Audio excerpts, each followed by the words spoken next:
எபிரேயர் 10ஆம் அதிகாரம் 39வது வசனத்தெல்லாம் சேர்ந்து வாசிக்கலாம். That is the base verse. நம்ம இந்த வசனத்தை தான் நம்ம அடிப்படை சத்தியமாக வசனமாக வைத்து நாம் ஒவ்வொரு வாரமும் கற்றுக்கொண்டு இருந்திருக்கிறோம். ஸோ 10:38 எல்லாம் சேர்ந்து வாசிக்கலாம். எடுத்துக்கோங்க, வாசிப்போமா? விசுவாசத்தினாலே நீதிமான் பிழைப்பான், பின்வாங்கி போவானானால் அவன் மேல் என் ஆத்துமா பிரியமாயிராது என்கிறார். ஆமென். பின்வாங்கி போவானானால் அவன் மேல் என் ஆத்துமா பிரியமாயிராது. பின்வாங்கி போவானானால், இந்த வசனம், இந்த வார்த்தை என்னை விடல. பின்வாங்கி போவான் ஆனால், நம்ம கிறிஸ்தவ வாழ்க்கையில நம்ம எப்பொழுதுமே முன்னேற வேண்டும். அதான் கர்த்தருடைய சித்தம். மகிமையின் மேல் மகிமை, விசுவாசத்தின் மேல விசுவாசம். That is Christian life, that is R style. சரிங்களா? ஆனா சாத்தான் நம்மளோட வாழ்க்கையில அவனுடைய நோக்கமே நம்மளை பின்வாங்க வைக்கிறது தான், பின்வாங்க வைக்கிறது. ஸோ இன்னைக்கு நான் பேச போகிற தலைப்பு என்னவென்றால், this is the topic of my message for today. Don't quit, keep your faith. Don't quit, விட்டு விடாத, சோர்ந்து போகாத, உன் விசுவாசத்தில் நீ உறுதியாய் நில்லு. ஆமென். பக்கத்துல தட்டி சொல்லுங்க, சோர்ந்து போகாத, விட்டு விடாத, விசுவாசத்துல உறுதியா நில்லு. ஆமென். Don't quit. பின்வாங்கி போவானானால் அப்படின்னா இன்னொரு அர்த்தம், தளர்ந்து போவானானால் அதுல வந்து தேவன் மகிமைப்பட முடியாது, அதுல தேவன் மகிழ்ச்சியா இருக்க மாட்டார். அதே ஆப்போசிட், நீங்க உறுதியா நின்னீங்கன்னா நீங்க தேவனுடைய மகிமையை நீங்க பார்ப்பீங்க. ஹல்லேலூயா. இங்க இருக்கிற எல்லாருமே யார் வேணா நம்ம இருக்கலாம். இங்க இருக்கு நிறைய பேர் இருக்கிறோம்ல, different professions, different backgrounds, different பின்னணியில் நம்ம வந்திருக்கிறோம். இங்க இருக்கிற நம்ம எல்லாருமே, நீங்க ஒரு பெரிய மேதையா இருக்கலாம், ஒரு பெரிய சாம்பியனா நீங்க இருக்கலாம், ஒரு பெரிய வீர சூர புலியா நீங்க இருக்கலாம், சிங்கத்தை போல எப்படி தைரியமுள்ள மனுஷியாக நீங்க இருக்கலாம், ரைட்? அல்லது ஒரு பெரிய தலைவனாக நீங்கள் இருக்கலாம், ஒரு கம்பெனியோடைய சிஇஓவாக, ஒரு கம்பெனியை ஸ்தாபிக்கிறவராக, ஒரு ஆவிக்குரிய தலைவராக, யாரா வேணா இருக்கலாம். நீங்க நம்ம எல்லாருமே ஒரு காரியத்துல சோதிக்கப்பட்டிருக்கிறோம். ஒரு காரியத்துல சோதிக்கப்பட்டிருக்கிறோம். என்ன தெரியுமா அந்த காரியம்? We all have been tempted to quit. நாம் எல்லாரும் வாழ்க்கையில ஏதோ ஒரு நிலையில, ஏதோ ஒரு வகையில, ஏதோ ஒரு இடத்துல விட்டு விடுவதற்கு, அதாவது போதுண்டா சாமி அப்படின்ட்டு கையை விரிக்கிறதுக்கு நம்ம சோதிக்கப்பட்டு இருக்கிறோம். We all have been tempted to quit. ஆனா இன்னைக்கு கர்த்தர் நம்மளை பார்த்து சொல்லுகிற வார்த்தை, நீ விட்டு விடாத, நீ சோர்ந்து போகாத. ஆமென். ஹல்லேலூயா. சில காரியங்களை விட்டு விட வேண்டிய காரியங்களை விட்டு விடணும். நான் அதை பத்தி பேசல. இப்ப நான் இன்னைக்கு பேசுறது இந்த விசுவாசத்தை, இந்த நம்பிக்கை என்ன பண்ணாத, நீனு விட்டு விடாத. ஒரு ஆமென் சொல்லுங்க பார்க்கலாம். ஹல்லேலூயா. ஆமென். பாருங்களேன், எபிரேயர்காக இந்த வசனத்தை எழுதுறாருல, எபிரேயர்காக எழுதும் போது இந்த யூத மக்கள் இயேசு கிறிஸ்துவை ஏற்றுக்கொண்டிருந்தாங்க. இப்ப இந்த யூத மக்கள் எல்லாருமே நியாயப்பிரமாணத்தின் மக்களா அவங்க இருந்தாங்க, மோசேயின் பிரமாணங்களை வழிபடுகிற மக்களா இருந்தாங்க. இப்போ இவங்க இயேசுடைய வாழ்க்கைக்கு அப்புறம், உயிர்த்தெழுதலுக்கு அப்புறம், அப்போஸ்தலருடைய பிரசங்கத்தின் மூலமாய் இப்ப நிறைய யூதர்கள் என்ன பண்ணாங்கன்னா இயேசுவை ஏற்றுக்கொண்டாங்க. ஸோ இவர்கள் வந்து என்ன ஆகுறாங்கன்னா, இப்ப நியாயப்பிரமாணத்தில் இருந்து கிருபைக்கு அவர்கள் மாறிவிடுகிறார்கள். அதாவது இப்ப நீங்க ரட்சிக்கப்படணும்னா நீ இத்தனை பலி செலுத்தணும், இத்தனை இடத்துக்கு போகணும், இப்படி செய்யணும், இதெல்லாம் கை கொள்ளணும் அப்படின்னு இருந்த இடத்துல இருந்து, இப்ப நான் கிருபையால் ரட்சிக்கப்பட்டிருக்கிறேன், இயேசு கிறிஸ்து எனக்காக மரித்தார், அவர் மேல விசுவாசம் வைத்து அந்த விசுவாசம் ரட்சிக்கப்பட்டிருக்கிறேன் என்ற அந்த அனுபவத்துக்குள்ள இப்ப இவங்க என்ன பண்ணிட்டாங்க, இவங்க வந்துட்டாங்க. சோ இந்த யூத மக்கள்கள் அப்படிப்பட்ட அனுபவத்துக்குள்ள வந்த மக்கள் அநேக பேர். அவர்களுக்காகத்தான் இந்த எபிரேயர் ஹோல் புக் எழுதப்படுகிறது. சோ இந்த யூத மக்களுக்குள்ள, இந்த நம்பிக்கைக்குள்ள, இந்த புது கிருபையின் வாழ்க்கைக்குள்ள இருக்கிறவங்களுக்கு ஒரு பிரச்சனை, ஒரு சோதனை, ஒரு நெருக்கம். என்னன்னா, இவங்க விசுவாசம் இப்ப சோதிக்கப்படுகிறது. இவங்க நம்பிட்டு இருந்தாங்க இயேசு சீக்கிரம் வரப்போகிறார் அப்படி நம்பிட்டு இருந்தாங்க. ஆனா இங்க ஒருத்தன் சாகுறான், அங்க ஒருத்தன் சாகுறான், இங்க அவனுக்கு வாக்குத்தத்தம் நிறைவேறல அப்படின்ட்டு சுத்தி முத்தி பார்க்கும் பொழுது நிறைய பாடுகளை அவர்கள் அனுபவிக்க, பெர்சிக்யூஷன் அவங்க அனுபவிக்க ஆரம்பிச்சாங்க. இப்ப நிறைய பேர் கேள்வி கேட்கிறாங்க, நீ இயேசு, நீ மோசேயை நியாயப்பிரமாணத்தை விட்டு நீ கிருபை நாங்க போனையே, இப்ப இன்னும் உனக்கு இன்னும் உன்னுடைய இயேசு எங்க இன்னும் வரலையே, உன்னுடைய வாக்குத்தத்தம் எங்க இன்னும் நிறைவேறலையே அப்படின்ற ஒரு பெரிய ஒரு நெருக்கத்துக்குள்ள போன உடனே இந்த இந்த யூத மக்கள் இருக்காங்க பாத்தீங்களா, இந்த சில பேர் ரட்சிக்கப்பட்டவங்க இப்ப மறுபடியும் இந்த கிருபையை விட்டுட்டு எங்க போக போறாங்க? அவங்க இப்ப நியாயப்பிரமாணத்துக்கு போகிறதற்கு ஒரு சில பேர் போக ஆரம்பித்து விட்டார்கள். அவங்களை பார்த்துதான் நாங்க சொல்றாரு, அப்பா நீ தளர்ந்து போகாதே, வரப்போகிறவர் சீக்கிரம் வருவார், உன் விசுவாசத்துல நீ சோர்ந்து போகாத, நீதிமான் விசுவாசத்தினால் பிழைப்பான். நீ பின்வாங்கினா, நீ நீ நீ விட்டு விட்டனா அதனுடைய பலன்களை உன்னால் அனுபவிக்க முடியாது. ஆமென். நம்முடைய வாழ்க்கையில் இப்படிதாங்க. சில டைம் நம்ம விசுவாசமா கால் எடுத்து வைத்திருப்போம், நம்பிக்கையின் வார்த்தைகளை பெற்றிருப்போம், வாக்கு தத்தங்களையும் தீர்க்க தரிசனங்களையும் வாழ்க்கையில பெற்றிருப்போம். ஆனா சோதனைகள் வரும், நெருக்கங்கள் வரும். இன்னும் நிறைவேறலையே, நீ ஏசு ஏசுன்னு போன, இன்னும் இப்படியே தானே இருக்க, அவன் பாரு இப்படி இருக்கான், இவன் பாரு அப்படி இருக்கிறான் அப்படின்னு நம்மளை கம்பேர் பண்ண ஆரம்பிப்பாங்க. நிறைய பிரச்சனைகள் சில டைம் இயேசுவை ஏற்றுக்கொண்டதுனாலேயே வரும். ஆனா அதன் மத்தியில, அதன் எல்லா நெருக்கத்தின் மத்தியிலையும் நம்ம மனசு சொல்லும், விட்டுறா போதுண்டா வேணாண்டா அப்படின்னு. ஆனா நீங்க விடவே கூடாது. அந்த நம்பிக்கையில உறுதியாய் நீங்க ஒவ்வொருவரும் நிக்க பரிசுத்த ஆவியானவர் ஒவ்வொருவரையும் இன்னைக்கு என்கரேஜ் பண்ணுகிறார். ஒரு ஆமென் சொல்லுவோமா? ஹல்லேலூயா, ஹல்லேலூயா. Don't give up, don't quit, don't back off in your faith, because your reward is coming soon. உங்களுடைய பலன்கள் விரைவாய் வந்து கொண்டு இருக்கிறது. ஒரு ஆமென் சொல்லுங்க பார்க்கலாம். ஹல்லேலூயா. வாழ்க்கையில எல்லாரும் வாழ்க்கையிலுமே பிரஷர், அதாவது வாழ்க்கையின் அழுத்தங்கள் இருக்கதான் செய்யும். எல்லார் வாழ்க்கையிலுமே வலிகள் இருக்கதான் செய்யும். பிரஷர், பெயின், ப்ராப்ளம்ஸ், பெர்சிக்யூஷன் எல்லாமே நம்மளுக்கு என்ன டெம்ப்ட் பண்ணும்னா, இந்த விசுவாசத்துல தளர்ந்து போவதற்கு, இந்த விசுவாசத்துல சோர்ந்து போவதற்கு நம்ம அதை டெம்ப்ட் பண்ணும். நீங்க அப்படிப்பட்ட நிலையில நீங்க இருக்கிறீங்கன்னா நீங்க சோர்ந்து போகாதீங்க. நீ கையெல்லாம் தூக்க சொல்லல, பட் அப்படிப்பட்ட நிலை, பாஸ்டர் நான் கொஞ்சம் சோர்ந்து போயிருக்கிறேன், விசுவாசத்துல நான் தளர்ந்து போயிருக்கிறேன், விசுவாசத்துல பின்வாங்கி போயிருக்கிறேன் அப்படி நீங்க சொல்றீங்களா? ஒன்னு சொல்றேன், ஒரு உண்மையை சொல்றேன், நீங்க தனிமையா இல்ல. நீங்க தனிமையா இல்ல.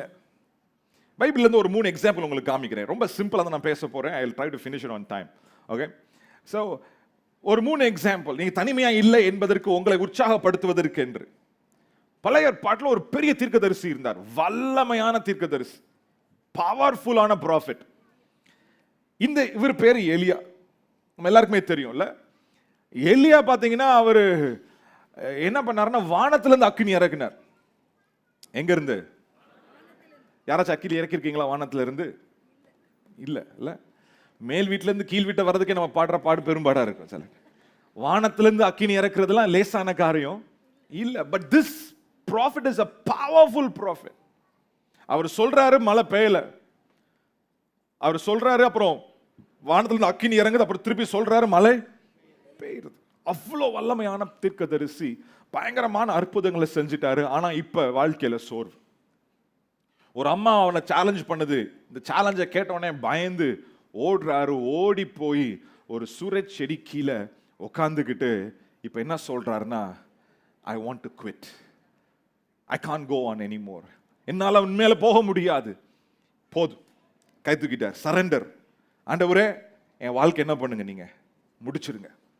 இவ்வளவு அற்புதம் செஞ்ச இன்னும் ஒருத்தனை உங்களை ரட்சிப்புக்குள்ள வரல,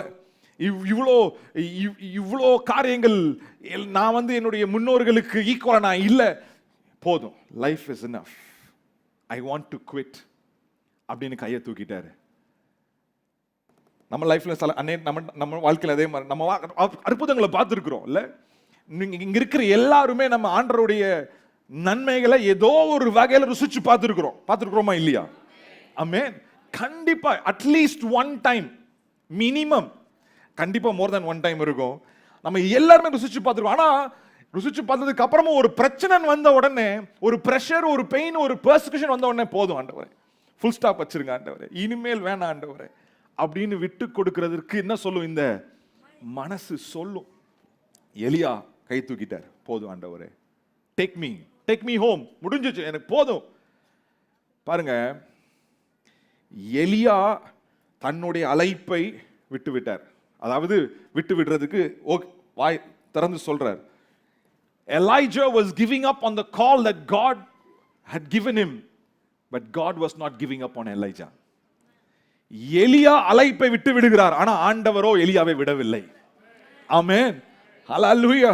நீங்க என்ன ஹைலைட்லாம், நீங்க சோர்ந்து போயிட்டு நான் இப்படி அந்த நிலையில இருக்கிறேனே, ஆண்டவரே போதும் ஆண்டவரே என் வாழ்க்கைக்கு ஒரு ஃபுல் ஸ்டாப் வைங்க, இனிமேல் வாழ்ந்து என்ன பிரயோஜனம், நான் யாருக்கு ஆசீர்வாதமா இருக்கேன் அப்படின்னு நீங்க நீங்க அப்படி சொல்லிட்டு இருக்கிறீங்க.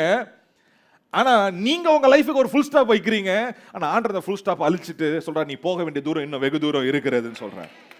ஆமென், ஹalleluya.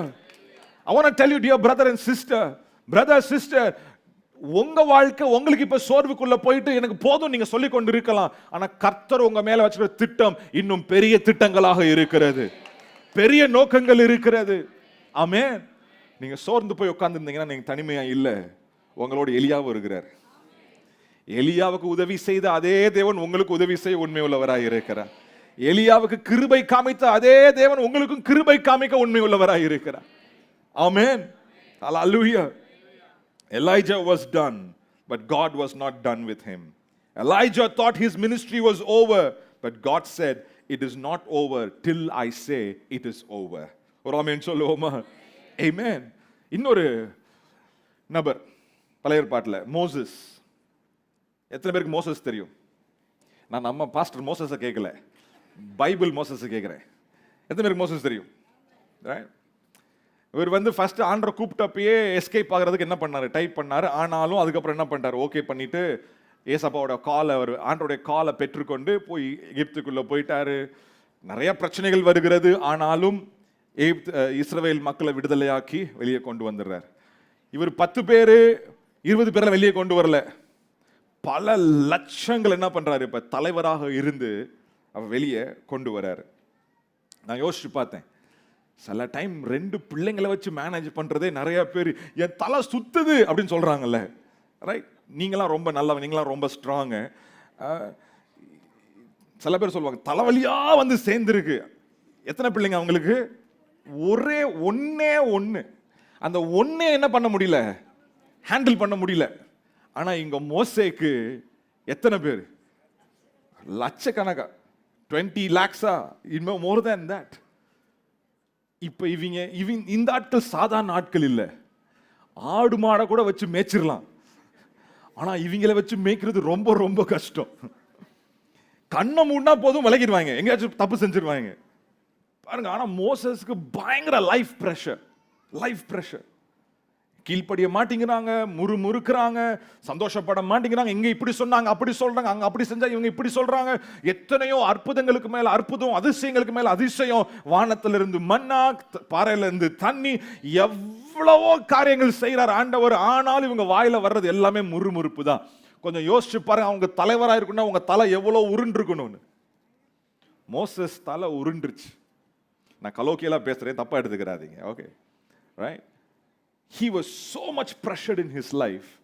என்னாகும் 11ஆம் அதிகாரம் 10 வசனத்துல 15 வசனத்துக்குள்ள வாசிக்கும் போது அங்க மோசஸ் போய் சொல்றாரு, ஆண்டவரே இவங்களெல்லாம் நானா பெத்தெடுத்தேன். இது என்னோட வெர்ஷன், சரிங்களா? அங்கதான் பைபிள் அப்படித்தான் போட்டிருக்கு. இவங்கெல்லாம் நானா பெத்தெடுத்தேன். Did I give birth to all these guys? No. Why should I go through this? என்னைய க்ளோஸ் பண்ணிருங்க. I quit. நான் விட்டுறேன், போதும். நீங்க வேற யாராச்சும் என்ன பண்ணுங்க, நீங்க நடத்திக்கோங்க. பாருங்க, லைஃப் பிரஷர் வரும் பொழுது நம்ம வாழ்க்கையில சில டைம் கையை தூக்கிடுவோம். குவிட். பிசினஸ்ல பிரஷர், போட்ட காசை எடுக்க முடியல, வர வேண்டிய காசு வரல, பெரட்ட வேண்டிய காசை பெரட்ட முடியல. படிப்பு நீங்க படிக்கிறீங்க, எக்ஸாம் எழுதுறீங்க, ஒன் அப்பான் தி அதர், நீங்க எழுதுறீங்க, ஆனாலும் வெற்றியை உங்களால பார்க்க முடியல. இப்ப பிரஷர் ஃப்ரம் ஆல் சைட்ஸ். அது ஒன்னே இனஃப் லார்ட், போதும். சில டைம் லைஃப் பிரஷர் உங்களை வந்து விட்டுவிட உங்களை மனசுல பேசும். ஆனா கர்த்தர் ரொம்ப நல்லவர். மோசஸுக்கு வேண்டிய உதவியை கொடுத்தார், 70 எல்டர்ஸை கொடுக்கிறார், அவங்களுக்கு ஹெல்ப்பை கொடுத்து இந்த மக்களை தொடர்ந்து நடக்க கர்த்தர் ஆண்டவர் மோசேயை பயன்படுத்துகிறார். இன்னைக்கு நீங்க மோசேயை போல லைஃப் பிரஷர் தாங்க முடியாம enough Lord, I can not take this anymore, என்னால இனிமேல் முன்னாடி போக முடியாது, என்னால எடுத்துக்க முடியாது அப்படின்னு சொல்லிட்டு நீங்க உட்கார்ந்து இருக்கிறீங்களா? மோசேக்கு உதவின அதே தேவன் உங்களுக்கு உதவ உண்மை உள்ளவராய் அவர் இருக்கிறார். ஹல்லேலூயா, ஹல்லேலூயா. Don't quit because of life's pressure. வாழ்க்கையில் அந்த நெருக்கத்தின் மூலமாக, அந்த பிரஷர் மூலமாக உங்க வாழ்க்கையில நீங்க விட்டு விடாதீங்க. இன்னொரு நபர், இது புதிய ஏற்பாட்டில், இவர் பேர் என்ன தெரியுமா? எல்லாருக்குமே தெரியும் இவர் பேர். இவருக்கு ஒரு நிக் நேம் வச்சிருக்கிறாங்க. என்ன நிக் நேம்னா, நம்ம பாஷையில் சொல்லணும் முந்திரி கோட்டை. யாருன்னு சொல்லுங்க பார்க்கலாம். நல்லா எல்லாம் முழிச்சிருக்கிறீங்க. Very good. Pethuru, Peter. Peter is an amazing man of God. அவர் ஆரம்பம் பார்த்தீங்கன்னா செமையான சூப்பரான ஆரம்பம். இவர் பாட்டு மீன் பிடிக்க போறாரு. ஒரு மீன் மாட்டல, வெளியே வந்து வலையை கழுவிட்டு இருக்கிறாரு. இப்ப இயேசு வராரு, படகை வாடகைக்கு எடுக்கிறாரு. அதுக்கப்புறம் சொல்றாரு, கொஞ்சம் உள்ள போயிட்டு அந்த சைடு வலையை போடுப்பான்னு சொல்றாரு. பார்த்தா இதுவரைக்கும் மாட்டாத அளவுக்கு என்ன பண்ணிச்சு, இப்ப மீன் மாட்டிருச்சு. இவங்களால எத்தனையோ பேர் எல்லாம் போட்லாம் கொண்டு வந்து அந்த மீன் எல்லாம் கலெக்ட் பண்ணிட்டு இப்ப வெளியே வர்றாங்க. இயேசு சொல்றாரு, நீ என்ன பின்பற்றி வா, நான் இனிமேல் உன்னை மீன் பிடிக்கிறவனா இல்ல, மனுஷனை பிடிக்கிறவனா என்ன பண்றேன் நான் மாற்றேன். I'll make you into fishers of men அப்படின்னு சொல்லிட்டு அன்னைக்கே ஒரு அழைப்பு. எல்லாம் சொல்லுங்க, அழைப்பு. இது தெய்வீக அழைப்பு. இந்த அழைப்பை பெற்று பேதுரு பாத்தீங்கன்னா இயேசுவை பின்பற்ற அவர் போறாரு. அது அழைப்பை மட்டும் பேதுரு பெற்றுக்கொள்ள, வெளிப்பாடையும் பெற்றுக்கொண்டார். எல்லாரும் கேட்கறாங்க, இந்த இயேசு யார், என்னை குறித்து என்ன எப்படி சொல்றாங்கன்னு சொன்னா எல்லாரும் வேறு காரியங்கள் சொல்றாங்க. ஆனா பேதுரு சொல்றாரு, நீதான் ஜீவனுள்ள தேவனுடைய குமாரன். இயேசு சொல்றாரு பாருங்களேன், உனக்கு மாம்சம் ரத்தம் இதை வெளிப்படுத்தலப்பா, பிதாவே உனக்கு என்ன பண்ணுகிறாரு, அழைப்பை பெற்றவன், வெளிப்பாடை பெற்றவன், வைராக்கியமாய் இயேசு சிலுவையில மரிக்க போறது, நீங்களா மரிக்க கூடாது, நோ யூ cannot die அப்படின்னு வைராக்கியமாய் நாங்களும் சேர்ந்து செய்வோம் அப்படின்னு வைராக்கியம் உடையவன். ஆனா இயேசுவை பிடிச்சிட்டு போனதுக்கு அப்புறம் கொஞ்ச நேரத்திலேயே, few ஹவர்ஸ்லயே அழைப்பை பெற்றவன், எல்லாம் சொல்லுங்க, அழைப்பை பெற்றவன், வெளிப்பாடை பெற்றவன், வைராக்கியம் உள்ளவன். இயேசுவா எனக்கா, யாருன்னே தெரியாது அப்படின்ட்டான். ஒரு முறை இல்ல, 2 முறை இல்ல, 3 முறை. இப்ப இயேசு 3ஆம் நாள் உயிரோடு எழுந்துட்டாருங்க. Jesus rose up again. News எல்லாம் வருது. ஆனாலும் இதுக்கப்புறம் இந்த அழைப்பு பெற்றவன், வெளிப்பாடு பெற்றவன், வைராக்கியம் உள்ளவன் என்ன தெரியுமா சொல்றாரு, நான் திருப்பி மீன் பிடிக்க போறேன். I am going back to my old job. எதை நான் விட்டு வந்தேனோ அதை விட்டு நான் உன்னை மனுஷனை பிடிக்கிறவர்களாய் மாற்றுவேன் ஆண்டவர் மாற்றினார். ஆனா அந்த அழைப்பை பெற்றவன் இப்ப அந்த பழைய வாழ்க்கைக்குள்ள திருப்பி போயிட்டார். தனியா போனா பரவாயில்லைங்க, கூட சேர்த்து ஆளை என்ன பண்ணிடுறது, இழுத்துட்டு போயிடுறாரு. ஆனா என் ஆண்டவர் ரொம்ப ரொம்ப நல்லவர். ஆமென். ரூம்குள்ள உட்கார்ந்துட்டு இயேசு, டேய் அந்த பேதுரு வர சொல்றா, என் பேச்சை கேட்காம என்ன பண்ணிட்டான், திருப்பி கடலுக்குள்ள தண்ணி மீன் பிடிக்க போயிட்டான் அப்படின்னு சொல்லல இயேசு. இயேசு அவர்களை தேடி வந்தார். எங்க தெரியுமா வந்தாரு, திருப்பி வேலைக்கு போனாங்க பாருங்க, அந்த கடல் கரைக்கே இயேசு வந்து அவங்களுக்கு சூப்பரா மீன் சமைச்சு வச்சு, ரைட், அவங்கள வந்து திருப்பியும் அந்த அழைப்புக்குள்ள கொண்டு வரார்.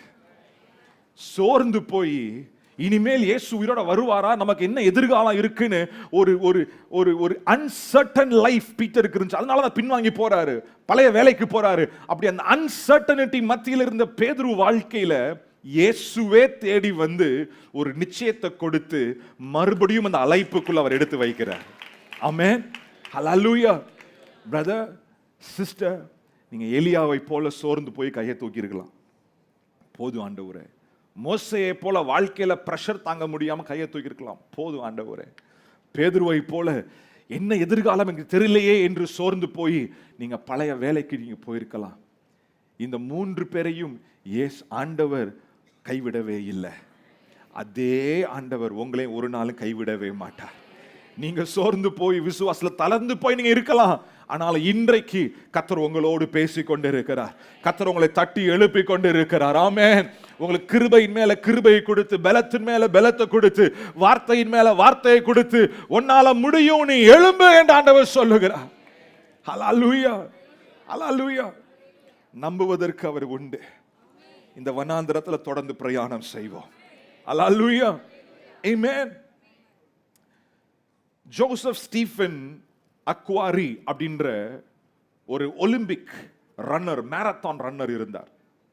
1968 நடந்த ஒரு சம்பவம். 1968 ஆண்டு ஒலிம்பிக்ஸ்ல நடந்த ஒரு சம்பவம். Joseph Stephen Akhwari. இந்த ஜோசப் ஸ்டீஃபன் அக்வாரி பார்த்தீங்கன்னா ஒரு மேரத்தான் ரன்னர். 30 மைல் ஓடுவாங்கல்ல, லாங் டிஸ்டன்ஸ் ரன்னர். இவர் நல்லா பிராக்டிஸ் பண்ணிருந்தாரு. டான்சானியால இருந்து அவர் அந்த மெக்சிகோல அந்த ஒலிம்பிக்ஸ்க்கு போயிருக்கிறார். ஸோ ஓடிட்டு இருக்கிற டைம்ல அவர் தடுமாறி விழுந்து அவருடைய முட்டியில பயங்கரமான அடி, தோள்பட்டையில பயங்கரமான அடி. எல்லாரும் ஓட ஆரம்பிச்சிட்டாங்க. இவரால் முன்னேறவே முடியல, கட்டு போட்டு. ஆனாலும் இவர் காலை இழுத்து இழுத்து கொஞ்சம் கொஞ்சமா அவர் ஓட ஆரம்பிச்சார். அந்த மேரத்தான் ரேஸே லாங் ரேஸ். எல்லாரும் ஓடி முடிச்சு மெடல் வாங்கிட்டு எல்லாம் வீட்டுக்கு போயிட்டாங்க. இவர் அந்த ஸ்டேடியம்குள்ள வரும் பொழுது 1.5 மணி நேரம் லேட்டா உள்ள வராரு. அதே காலில், உடைஞ்சு போன காலில் அடிப்பட்ட கையோட இழுத்து இழுத்து மெதுவா உள்ள வந்த உடனே கேட்டாங்களாம், ஏன் ஜான் ஸ்டீஃபன், ஏன் நீங்க இவ்வளவு கஷ்டப்படுறீங்க? why can't you just give up? why didn't you quit? நீங்க தான் விழுந்துட்டீங்களே, உங்களால தான் ஜெயிக்க முடியாது, உங்களால தான் இனிமேல் அந்த பதக்கத்தை வாங்க முடியாது, அதுக்கு அப்புறம் ஏன் இவ்வளோ ஓட்டம், ஏன் இவ்வளோ கஷ்டம் அப்படின்னு கேட்டப்ப அவர் ஒரு வாசகம் சொன்னார். ரொம்ப ஃபேமஸான ஒரு வாசகம் இது. அவர் சொன்னாராம், my country did not send me 5,000 miles to start the race, they sent me to finish it. என்னுடைய தேசம் 5,000 மைல் என்னை இந்த ஓட்டத்தை ஆரம்பிக்கிறதுக்கு மாத்திரம் என்னை அனுப்பல, இந்த ஓட்டத்தை முடிக்கிறதுக்காக என்னை அனுப்பினார்கள். ஆமென். பிரதர், சிஸ்டர், நான் உங்களை பார்த்து சொல்ல விரும்புகிறேன் இந்த கால வேளையில, ஆமென், நீங்கள் ஜோசப் ஸ்டீஃபனை போல உங்க வாழ்க்கையில காயங்களை பட்டிருக்கலாம், உங்க வாழ்க்கையில அடிகளை நீங்கள் வாங்கி இருக்கலாம், சில வலிகள் உங்க வாழ்க்கையில நீங்கள் சுமந்து கொண்டு இருக்கலாம். உங்க காலை நீங்க தேய்ச்சு நடக்கலாம். ஒவ்வொரு நாளும் வாழ்றதே கஷ்டம், ஒவ்வொரு நாளும் முன்னேறதே உங்க விசுவாச வாழ்க்கை ஒரு பெரிய போராட்டம். அப்படி நீங்க வாழ்ந்துட்டு இருக்கிறீங்க. But I want to tell you, a country has sent you, a kingdom has sent you into this world. ஒரு ராஜ்யம் உங்களை இந்த உலகத்திற்குள்ள அனுப்பி இருக்கிறது. ஆமென். அந்த ராஜ்யம் அனுப்பினதற்கு நோக்கம் நீங்க பாதியில விட்டு போகிறதற்காக அல்ல. அந்த ராஜ்யம் உங்களை அனுப்பினதற்கு நோக்கம் அந்த சித்தத்தை உங்க வாழ்க்கையில நிறைவேற்றி முடிக்கும்படியாக. ஹல்லேலூயா. உங்களை அழைத்த ஆண்டவர், உங்களை அனுப்பின ஆண்டவர், அவர் விசுவாசத்தை துவக்கிறவரும் முடிக்கிறவருமாய் இருக்கிறார்.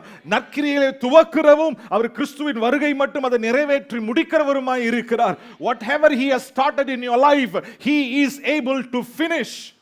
amen.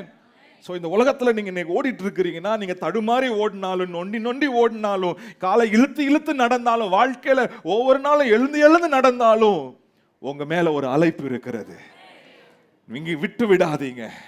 உங்கள் விசுவாசத்தை உறுதியா காத்துக்கொள்ளுங்க. ஹல்லேலூயா. Keep your faith.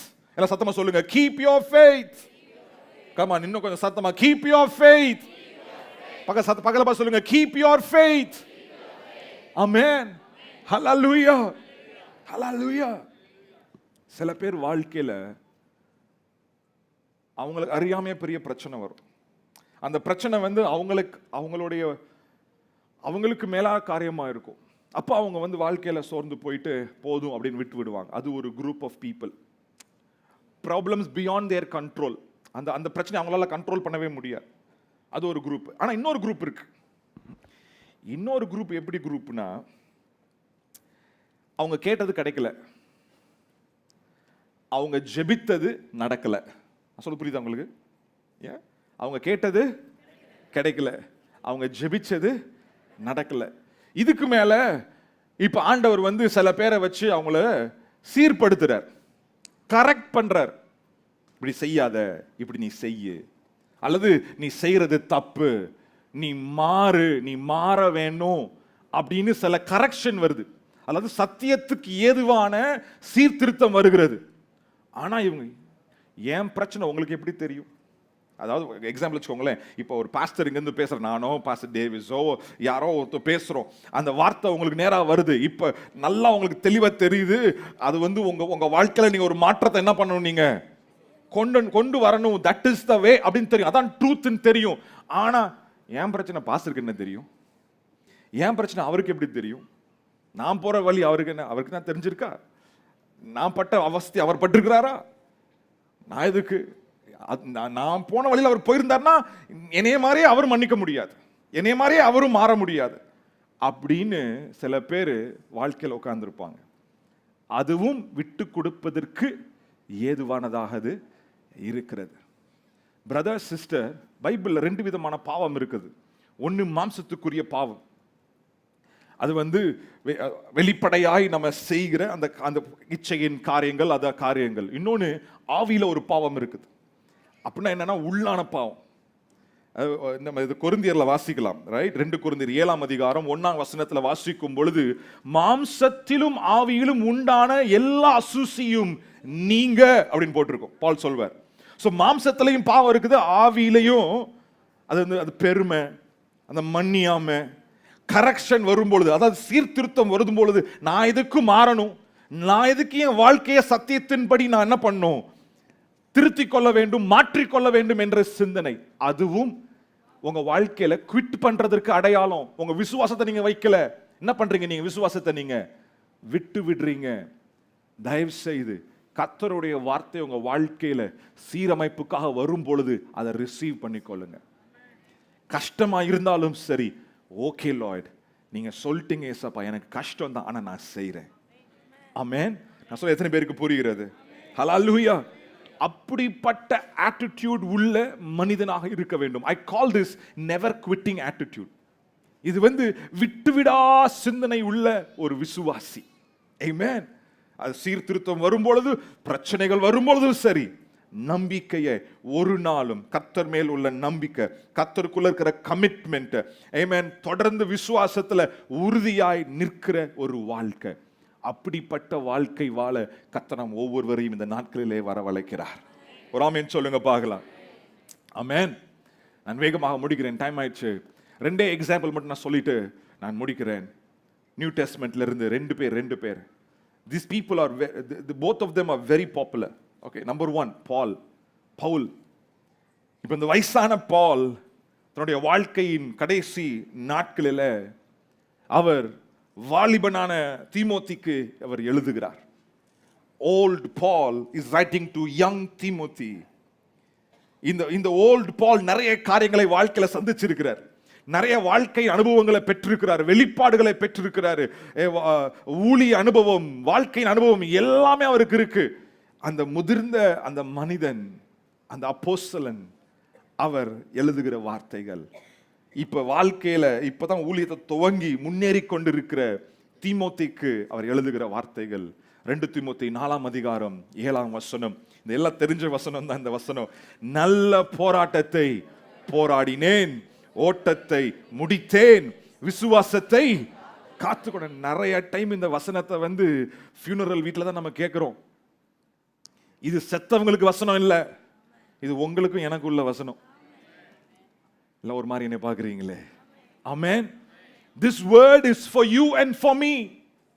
Dear brother, dear sister, பால் சொல்றாரு, நல்ல போராட்டத்தை போராடினேன். வாழ்க்கை என்பது ஒரு போராட்டம் தாங்க, அதான் நல்ல போராட்டம். ஆமென். ஏன்னா இயேசு நமக்குள்ள இருக்கிறாரு, இயேசு நம்மோடு கூட இருக்கிறார். எல்லாம் சொல்லுங்க, இயேசு என்னோடு கூட இருக்கிறாரு. அல்லேலூயா. எத்தனை பேர் விசுவாசிக்கிறீங்க? ஆமென். அவர் ஒரு நிமிடம் கூட என்னை விட்டு விலகுவதில்லை, என்னை கைவிடுவதில்லை. அவர் என்னோடு இருக்கிறதுனால வாழ்க்கையில போராட்டம் இருப்பது உண்மைதான், ஆனா அது ஒரு நல்ல போராட்டம். I have battles in my life, but they are good battles because I will win, because Jesus is with me. ஆமென். இயேசு என்னோடு இருக்கிறபடினால நான் ஜெயிப்பேன். ஹல்லேலூயா. பால் சொல்றாரு, நல்ல போராட்டத்தை போராடினேன். நான் யோசிச்சு பார்த்தேங்க, நான் ஏற்கனவே ரீசெண்டாக கூட முன்னாடி ஒரு மெசேஜில் கூட நான் பாலோடைய லைஃபை குறித்து பேசும்போது நான் சொல்லியிருந்தேன், அவர் பட்ட பாடுகள் எவ்வளோன்னு. 2 கொரிந்தியர் 11ஆம் அதிகாரம் 16ஆம் வசனத்திலிருந்து கடைசி வரைக்கும் நீங்க வாசிச்சீங்கன்னா, அவர் என்ன பாடுபட்டார் நாங்கள் எழுதியிருக்கோம். கஷ்டம், பயங்கர கஷ்டம் லைஃப்ல. அந்த பாடல நம்ம எல்லாம் 1% கூட பாடுபட்டு இருக்க மாட்டோம். 1% கூட நம்ம என்ன பண்ணிருக்க மாட்டோம், பாடுபட்டு இருக்க மாட்டோம். பட் ஆனா இந்த எல்லா பாடுகளின் மத்தியிலும் ஆமென், அவர் என்ன வார்த்தை சொன்னாரு? என்னை பலப்படுத்துகிற கிறிஸ்துவினாலே எல்லாவற்றையும் செய்ய எனக்கு பலன் உண்டு. ஆமென். See, I'm not preaching a life without battles. போராட்டம் இல்லாத வாழ்க்கை என்று நான் உங்களுக்கு பிரசங்கிக்கவில்லை. ஒவ்வொருவருக்கும் ஒவ்வொரு விதமான போராட்டங்கள் இருக்கும். எனக்கு ஒரு போராட்டம், உங்களுக்கு ஒரு போராட்டம், எல்லாருக்குமே விதவிதமான ஷேப், டிஃபரண்ட் ஷேப்ல, டிஃபரண்ட் கலர்ல போராட்டங்கள், பிரச்சனைகள் வரும். ஆனா கிறிஸ்தவனுக்கு எல்லா போராட்டத்திலையும் ஒரு நம்பிக்கை, ஆமென், எனக்காக இயேசு யுத்தம் செய்கிறவர், என்னை பலப்படுத்துகிறவர், ஹல்லேலூயா, என் மூலமாக செயல்படுகிறவர் என்னோடு கூட இருக்கிறபடியினால இந்த போராட்டம் ஒரு நல்ல போராட்டமாக இருக்கும். நான் நிச்சயமாக ஜெயிப்பேன். ஆமென். நல்ல போராட்டத்தை போராடினேன். அதுக்கப்புறம் விசுவாசத்தை காத்துக்கொண்டேன். I've kept the faith. விசுவாசத்தை காத்துக்கொண்டேன். எந்த டைம்லையும் ஆண்டவரே, பாருங்களேன், ஒரு டைம்ல ஜெபம் பண்றார் பால். 2 கொரிந்தியர்ல 12ஆம் அதிகாரத்துல, 2 கொரிந்தியர் 12ஆம் அதிகாரத்துல 7ஆம் வசனத்துல 8ஆம் 9ஆம் வசனம் வாசிக்கும் ஒரு ஜெபம் பண்றார். என்ன ஜெபம் பண்றாருன்னா, அவர் வாழ்க்கையில ஒரு பிரச்சனை இருக்கு, அவர் வாழ்க்கையில ஒரு முள் இருக்குது. இப்ப இவர் ஜெபம் பண்ணி நிறைய பேருக்கு சுகமாகிறது, இவர் ஜெபம் பண்ணி நிறைய பேருக்கு விடுதலை ஆகுறது, இவர் ஜெபம் பண்ணி உயிர் தெழுந்துடுறாங்க, நிறைய பேர் செத்தவங்க மரிச்சவங்க எழுந்துடுறாங்க. ஆனா இவர் வாழ்க்கையில ஒரு பிரச்சனை. there is a thorn in his life. 3 முறை ஜெபம் பண்ண, எத்தனை முறை ஜெபம் பண்ண, ஆண்டவரே இந்த முள்ளை என்ன வாழ்க்கையில இருந்து எடுத்து போடுங்க. ஆண்டவர் என்ன தெரியுமா சொன்னாரு? என் கிருபை உனக்கு போதும். ஆமென்.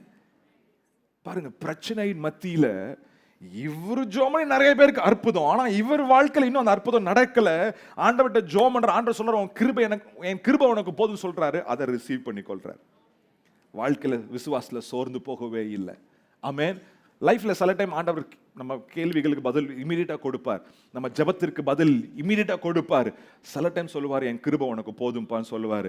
அவர் என்ன வார்த்தை சொன்னாலும், என்ன வார்த்தை சொன்னாலும் சரி, அதான் நமக்கு வேண்டிய உணவாக இருக்கிறது, அதான் நமக்கு வேண்டிய மருந்தாக இருக்கிறது. ஆமென். இங்க வந்து நல்ல போராட்டத்தை போராடுறாரு, விசுவாசத்தை காத்து கொள்றாரு. ஆமென். அது மட்டும் இல்ல, அங்க பாரு 3வது காரியம் அங்க என்ன போட்டிருக்குன்னா, ஓட்டத்தை முடித்தேன். நான் வந்து சக்சஸ்ஃபுல்லா ஃபினிஷ் பண்றேன். அந்த ஜான் மாதிரி இல்ல, சக்சஸ்ஃபுல்லா it's about finishing the race. நிறைய டைம் நான் என் வாழ்க்கையில பெரிய பதக்கங்கள்லாம் வாங்கலைங்க, என் வாழ்க்கையில பெரிய ஜெயங்கள் எல்லாம் பார்க்கலங்க. It is not about victory all the time, dear brother and sister. எப்பொழுதுமே ஜெயிக்கணும், எப்பொழுதுமே டாப்ல இருக்கணும், அது தப்பு, யோசிக்கிற தப்பு கிடையாது. ஆனா எப்பவுமே அப்படி இருக்காது. ஆனாலும் நான் எனக்கு நியமிக்கப்பட்ட ஓட்டத்தை நான் ஜெயமா முடிக்கணும். ஆமென். விட்டு விடாமல், நான் விசுவாசத்தை விட்டு விடாமல் காத்துக்கொண்டு அந்த ஓட்டத்தை நான் முடிக்கணும். எத்தனை பேர் அதற்கு எஸ் சொல்றீங்க? அப்படின்னு கரங்களை உயர்த்தி, ஆண்டவரே நான் அந்த ஓட்டத்தை நேர்த்தியாய் ஓடுவதற்கு பலத்தை தாங்கன்னு கேளுங்க. God will strengthen you right now. நல்ல போராட்டத்தை போராட எனக்கு பலன் கொடுங்கன்னு கேளுங்க. விசுவாசத்தை காத்துக்கொள்ள எனக்கு விசுவாசம் கொடுங்கன்னு கேளுங்க. ஆமென். ஹalleluya. ஓட்டத்தை முடிக்க, நல்ல ஓட்டத்தை ஓட எனக்கு கிருபை செய்யுங்கன்னு கேளுங்க. ஹalleluya. Lord, fill everyone with your strength, Lord. Amen. Hallelujah. இந்த வசனத்தை நான் தியானித்துக் கொண்டிருந்தப்ப, பால் எழுதும் பொழுது போராடினேன், முடித்தேன், காத்துக்கொண்டேன் என்று என்ன பண்ணிட்டாரு, அங்க ஒரு ஃபுல் ஸ்டாப் என்ன பண்றாரு, வச்சுட்டாரு. ஆனா உங்களுக்கு எனக்கு ஃபுல் ஸ்டாப் கிடையாது. இன்னும் நம்ம என்ன பண்ணிட்டு இருக்கிறோம், ஓடிட்டு இருக்கோம். அப்ப இதை எப்படி சொல்லணும்? நல்ல போராட்டத்தை போராடுவேன், ஓட்டத்தை ஓடுவேன், விசுவாசத்தை காத்துக்கொள்ளுவேன். ஆமென். நல்ல கரங்களை உயர்த்தி சொல்லுங்க. நல்ல போராட்டத்தை போராடுவேன், ஓட்டத்தை ஓடுவேன், விசுவாசத்தை காத்துக்கொள்ளுவேன். ஆமென். Don't quit. Keep your faith. ஒரு ஆமென் சொல்லுங்க பார்க்கலாம். Hallelujah. இன்னும் ஒரே ஒரு example, and there's no other better example than Jesus himself. இயேசப்பா, ஜீசஸ் தன்னுடைய வாழ்க்கையில மத்தேயு 26ஆம் அதிகாரம் பார்க்கும் பொழுது, நான் நேரா அந்த சம்பவத்துக்கு வந்துடுறேன். இப்ப அவர் கெத்செமனேல அவர் இருக்கிறாரு, அப்புறம் ஜெபம் பண்ண போயிருக்கிறாரு. ஏன்னா கடைசி நிமிடங்கள், கடைசி மணி நேரங்கள் அவருடைய வாழ்க்கையில. So he's gone to Gethsemane to pray, and அவரோடு கூட பேதுருவையும் அவன் ஜெபடியோட 2 குமாரர்களையும் கூப்பிட்டுட்டு வாங்கப்பா போலாம்ப்பா ஜெபம் பண்றதுக்கு போறாரு. ஜெபம் பண்ண போன உடனே அங்க 37வது வசனத்துல போட்டிருக்கோம், துக்கம் அடையவும் வியாகுலப்படவும் தொடங்கினார்.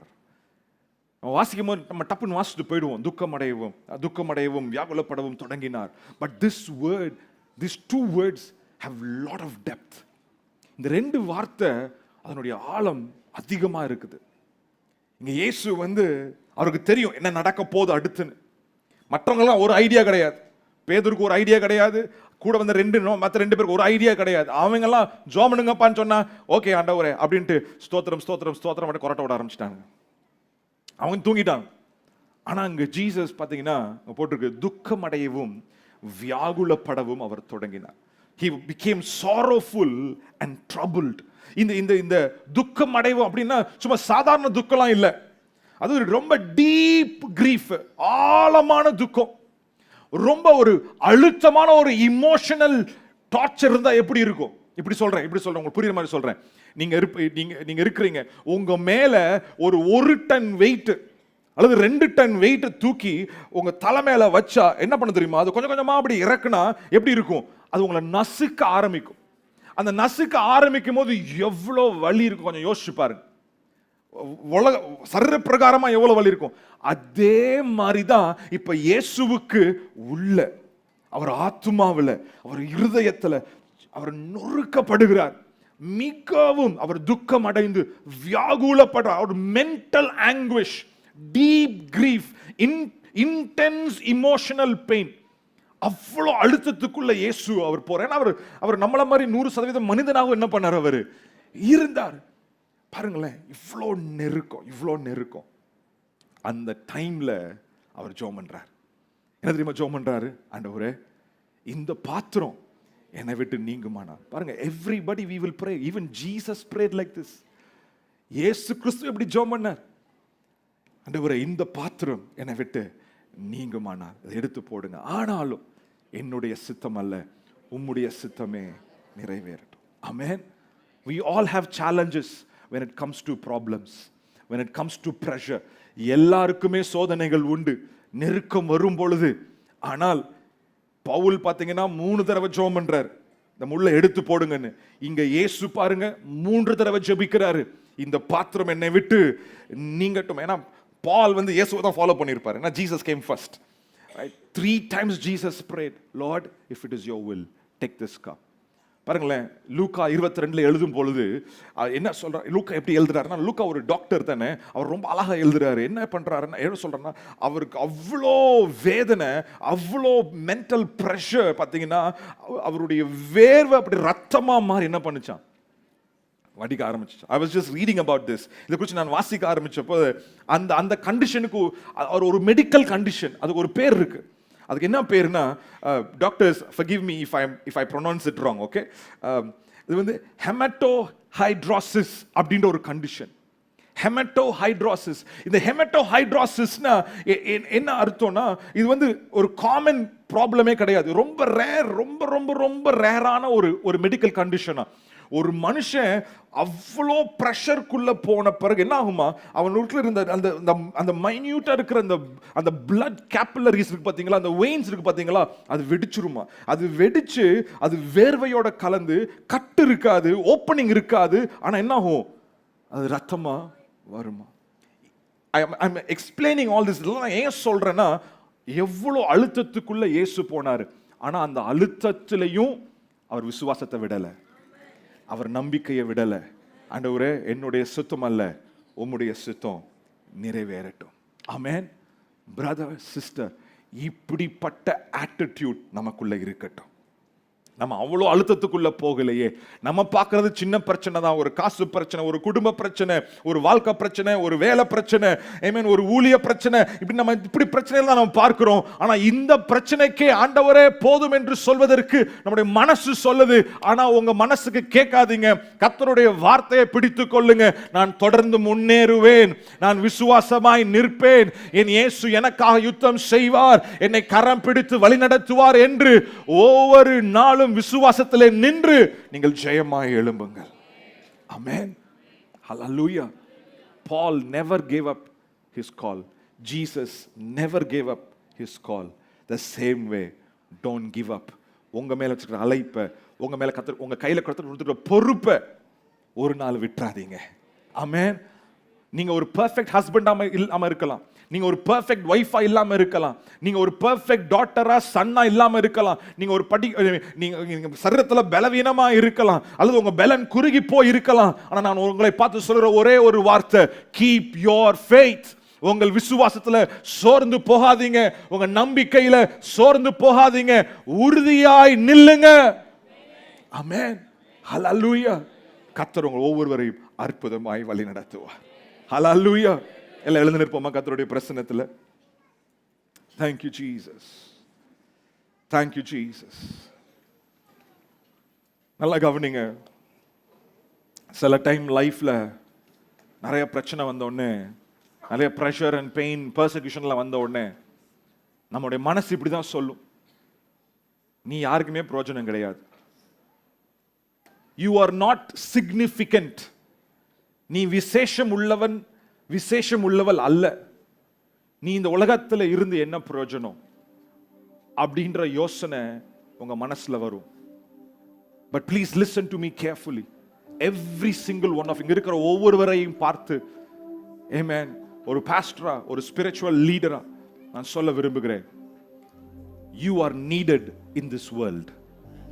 இந்த உலகத்திற்கு நீங்கள் தேவை, இயேசுவுக்கு நீங்கள் தேவை, திருச்சபைக்கு நீங்கள் தேவை, உங்க குடும்பத்திற்கு நீங்கள் தேவை. உங்களுக்கு நீங்க எதிர்பார்க்கிற மரியாதை கிடைக்காம இருக்கலாம், உங்களை எதிர்பார்த்த நடத்துற விதத்தில் நடத்தாம இருக்கலாம், அதுக்குன்னு நீங்க பிரயோஜனமற்றவர்கள் அல்ல. உங்க குடும்பத்திற்கு நீங்க தேவை, இந்த சமுதாயத்திற்கு நீங்க தேவை, உங்க ஊழியம் தேவை, உங்க தாளந்து தேவை, உங்க வரங்கள் தேவை.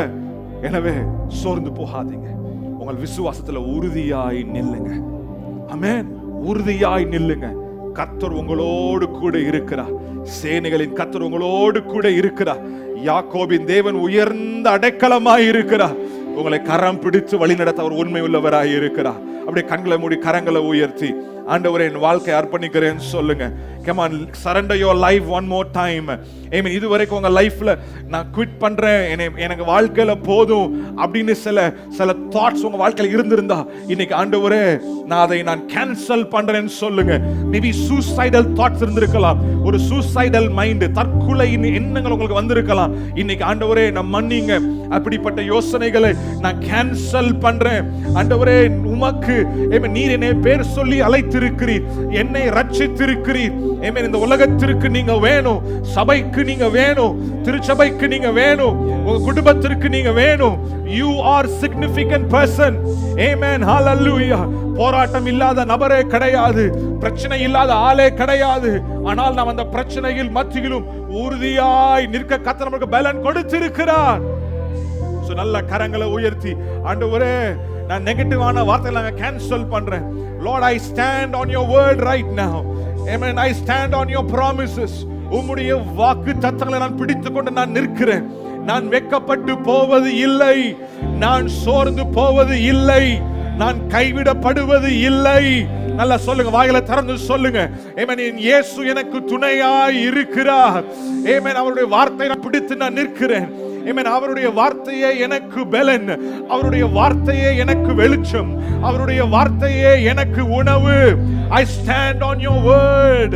I stand on his word. Thank you Lord. நீங்க வாயை திறந்து அறிக்கை பண்ணும் பொழுது எல்லா தேவை இல்லாத ஆவிகள், ஆமென், உங்களை தற்கொலை எண்ணத்துக்கு தள்ளின, ஆமென், தனிமை எண்ணத்துக்கு தள்ளின, உங்களை டிப்ரெஷனுக்குள்ள தள்ளின எல்லா இயேசுவின் நாமத்துல எல்லா அந்த ஆவிகள் இப்பொழுதே உங்களை விட்டு வெளியேறுகிறது.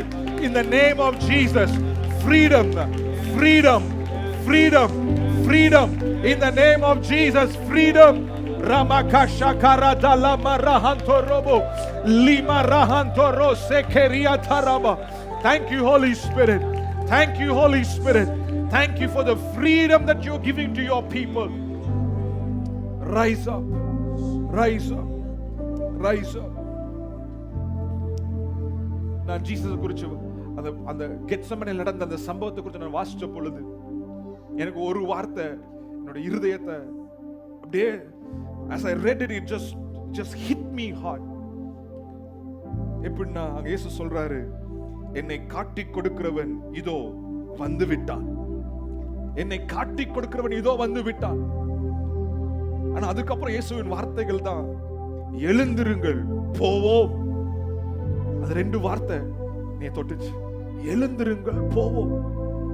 உங்களை கொல்ல கொண்டு போறாங்க, உங்களை ஒருத்தன் பிட்ரே பண்ணி உங்களுக்கு சிறைப்படுத்தி, உங்களை அவமானப்படுத்தி, உங்களை அடிக்க உங்களை ஒருத்தன் இழுத்துட்டு போறான். ஆனா அங்க எழுந்து தப்பி ஓடல, ஓடுங்கப்பான்னு சொல்லல, எழுந்திருங்கள் போவோம். பிகாஸ் அவருக்கு தெரியும் இதான் என்னுடைய அழைப்பு. This is what I am called to do.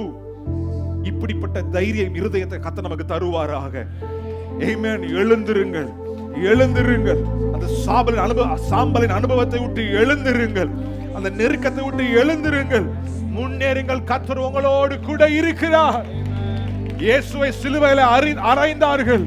ஆமென். அவர் மரித்தார், ஆனால் அவர் மரித்தே போகல. 3ஆம் நாள் உயிரோடு எழுந்தார்.